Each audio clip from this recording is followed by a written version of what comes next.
बिहार शिक्षक भर्ती जो कि 31,982 पद है, अपने आप में एक बड़ी भर्ती है। लगातार बिहार सरकार कभी ये भर्ती कभी वो भर्ती, एक एसएससी के थ्रू भी भर्ती आई, बहुत सारी बिहार में भर्ती आई है। वहीं पे अगर उत्तर प्रदेश की बात की जाए तो उत्तर प्रदेश में लगभग पिछले 5 सालों से कोई भर्ती नहीं आई, एक सूखा सा पड़ गया, एक बंजर भूमि से दिखाई दे रहा है। अगर आप किसी भी स्टेट से हैं और अगर आप अभी अनएम्प्लॉय हैं या फिर आपका इसके पहले जो प्राइमरी का पेपर हुआ कठिनाई का स्तर काफ़ी ज़्यादा होने के कारण आपका पेपर खराब हो गया, तो आपको अभी से शिक्षक भर्ती की तैयारी में लग जाना चाहिए। या फिर आपके पास बीएड है या फिर डीएलएड है। खैर इस भर्ती में जो भर्ती आ रही है आपकी, वो बीएड वालों के लिए काफ़ी अच्छा मौका है। क्योंकि बीएड वालों के लिए अच्छा मौका इसलिए कि बीएड वालों को 6 to 8 यानी जूनियर में, टीजीटी यानी 9th 10th और पीजीटी यानी 11th 10th तीनों भर्ती में एक अच्छा मौका मिलेगा। वहीं पे डीएड यानी बीटीसी वालों की बात करें तो बीटीसी वालों को ओनली 6 to 8 क्लास में मौका मिलेगा। आज इस वीडियो के माध्यम से मैं आपसे डिस्कशन करूंगा कि सब्जेक्ट कॉम्बिनेशन के बारे में डिस्कशन करूंगा, क्योंकि बहुत सारे कैंडिडेट्स को ये कन्फ्यूजन है कि मेरा ग्रेजुएशन का बैकग्राउंड साइंस वर्क से क्या मैं लैंग्वेज का पेपर दे सकता हूं, या फिर इस तरह से बहुत सारे कैंडिडेट्स के कन्फ्यूजन है। और इस वीडियो के माध्यम से मैं हर एक डाउट्स को क्लियर करने का प्रयास करूंगा। फिर भी कोई आपकी क्वेरी बचती तो आप वीडियो में कमेंट करके आप पूछ सकते हैं और चैनल को सब्सक्राइब कर सकते हैं। चलिए वीडियो को शुरू करते हैं।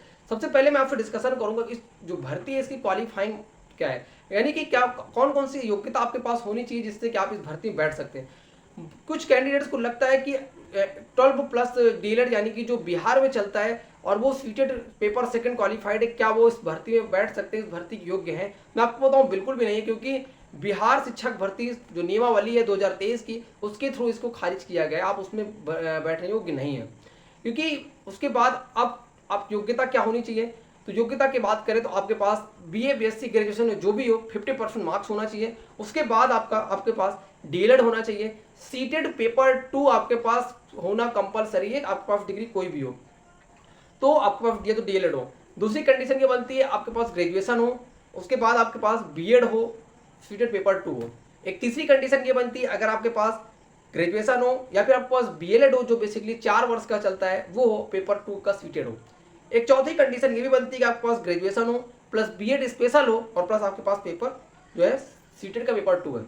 अब कुछ कैंडिडेट्स के दिमाग में ये चल रहा होगा कि मेरा तो ग्रेजुएशन 50% से कम है, क्या मैं इस भर्ती के योग्य नहीं हूँ। आप बिल्कुल हैं, लेकिन उसके लिए कंडीशन आपके पास होनी चाहिए। आपका ग्रेजुएशन के साथ अगर आपके पास पीजी है तो आप पीजी लगा सकते हैं, और पीजी में आपका 50% मार्क्स होना चाहिए। 50% मार्क्स है आपके पास, या फिर आपके पास बीएड डीएलएड उसके साथ है, तो आप इस भर्ती में बैठ सकते हैं। अब पेपर सीटेड का पेपर 2 तो कंपलसरी ही है।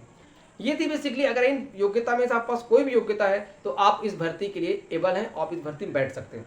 अब मैं आपसे डिस्कशन करूंगा सब्जेक्ट कॉम्बिनेशन के बारे में। सब्जेक्ट कॉम्बिनेशन की बात करें तो आपका ग्रेजुएशन में अगर आप लैंग्वेज के टीचर बनना चाहते हैं, लैंग्वेज के लिए आप पेपर देना चाहते हैं, तो आपका ग्रेजुएशन में कोई भी 2 सब्जेक्ट होना चाहिए लैंग्वेज का। अगर आप एसएसटी का पेपर देंगे तो एसएसटी में आपका जीके का जो सब्जेक्ट यानी जीके का सब्जेक्ट इन द सेंस कि आपके पास हिस्ट्री, पॉलिटी, जियोग्राफी, इकोनॉमिक्स, इन और भी बहुत सारे सब्जेक्ट है etc. इनमें से कोई भी 2 सब्जेक्ट आपके ग्रेजुएशन में थे तो आप एसएसटी के पेपर देने योग्य हैं।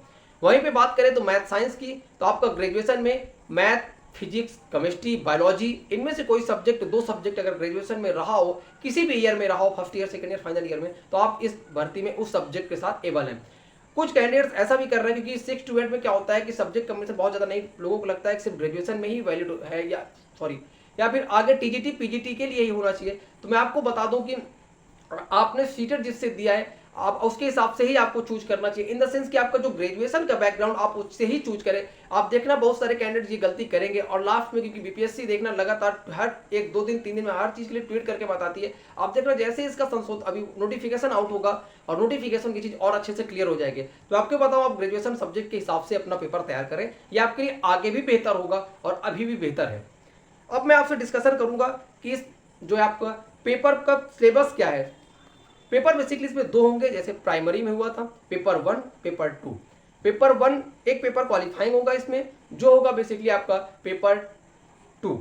एक पेपर 2 इन द सेंस कि आपका लैंग्वेज पूछा जाएगा, 25 क्वेश्चन आपके इंग्लिश के होंगे और 75 क्वेश्चन होंगे वो बेसिकली आपका, जैसे आपका प्राइमरी में था हिंदी या फिर बंगाली या फिर उर्दू, ये पेपर को क्वालिफाइंग करना है, ओनली 30 क्वेश्चन सॉल्व करना होगा। मेन जो लड़ाई होगी वो आपका एक दूसरे पेपर से होगी, और जिसमें सब्जेक्ट होगा आपका 40 क्वेश्चन जीके के होंगे। जीके में आपका होगा basically history, polity, economics, geography, इस तरह से ही और भी कंप्यूटर वगैरह जो भी और भी आपके जीके के सब्जेक्ट है, बिहार स्पेशल वगैरह, करंट वगैरह, कि ये 40 क्वेश्चन होंगे आपके। उसके बाद आपका जो सब्जेक्ट का होगा पेपर, उसके 80 क्वेश्चन होंगे, और उसमें अगर आपका मैथ बैकग्राउंड तो आप मैथ सॉल्व करोगे, मैथ साइंस आएगा आपका, एसएसटी से है तो आपका जीके वालों का आएगा, और लैंग्वेज से है तो आपका लैंग्वेज का पेपर आएगा।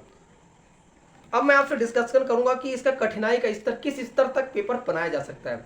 कठिनाई के स्तर की बात करें तो आपका 10+2 यानी इंटर लेवल तक का कठिनाई का स्तर होगा, क्योंकि अभी 2-3 दिन पहले भी बीपीएससी की ओर से ये बताया गया कि जो पेपर होगा वो प्राइमरी की तरह कठिन नहीं होगा, उससे कहीं ना कहीं स्टैंडर्ड नीचे होगा। लेकिन हमें जो तैयारी करनी चाहिए वो काफ़ी अच्छी तैयारी करनी चाहिए, एक ये समझ के करना चाहिए कि वही स्टैंडर्ड का आएगा, क्योंकि बीपीएससी का जो पेपर बनता है वो कहीं ना कहीं ठीक ठाक स्टैंडर्ड का बनता है। पेपर ठीक ठाक स्टैंडर्ड का उस हिसाब से बन जाता है जब किसी भी परीक्षा में जब 5 जो ऑप्शन होते हैं तो आप कहीं ना कहीं आते हुए क्वेश्चन को भी गलत कर देते हैं, तो ये कहीं ना कहीं कठिनाई का स्तर भी बन जाता है। एक और पॉइंट भी है जिससे आपकी इस बार जूनियर की भर्ती में क्या है कि बीएड वाले और डीएड वाले दोनों बैठेंगे, तो कहीं ना कहीं भर्ती में एक अच्छा कंपटीशन मिलेगा और एक अच्छा कंपटीशन, एक अच्छी लड़ाई होगी। अब मैं आपसे डिस्कशन करूंगा, नोटिफिकेशन आया नहीं, कुछ चीजें हो सकता अभी और क्लियर हो जाएंगे नोटिफिकेशन आते ही। जब तक नोटिफिकेशन नहीं आता है तब तक आपको बता दूं, आपको अभी से पहले तो ट्राई करना चाहिए 6 to 8 तक की एनसीईआरटी कवर कर लेनी चाहिए। अगर फिर टाइम बचता है तो 9-10 की कवर कर लेनी चाहिए, और वो सब्जेक्ट के हिसाब से कवर करने चाहिए। अगर आपका मैथ और साइंस का सब्जेक्ट है तो आपको साइंस की किताब पढ़ डालनी चाहिए, मैथ की किताब कवर कर डालनी चाहिए स्पीड से, एक बार गो थ्रू हो जाना चाहिए स्पीड से, ताकि आपके दिमाग में ये जरूर रहे कि हाँ ये टॉपिक एनसीईआरटी में थे। अगर आपका एसएसटी है तो आप एसएसटी वाले सब्जेक्ट के कवर कर ले, अगर आपका लैंग्वेज है तो एक बार आप लैंग्वेज को देख लें। तो ये थी overall video. BPSC junior examination से संबंधित एक एक पॉइंट को मैं क्लियर करने का प्रयास करूंगा फिर किसी वीडियो पर। और आप अगर चैनल पे मेरे पहली बार विजिट कर रहे हैं तो आप चैनल को सब्सक्राइब जरूर करें। मुझे बेसिकली चैनल सब्सक्राइब करने से कुछ मिलता नहीं है, मिलता क्या है आप लोगों का प्यार, आप लोगों का सपोर्ट, और मुझे मोटिवेशन मिलता है कि हाँ मुझे टाइम निकाल करके आप सभी के लिए वीडियो शूट करनी चाहिए और वीडियो बनानी चाहिए। Thank you.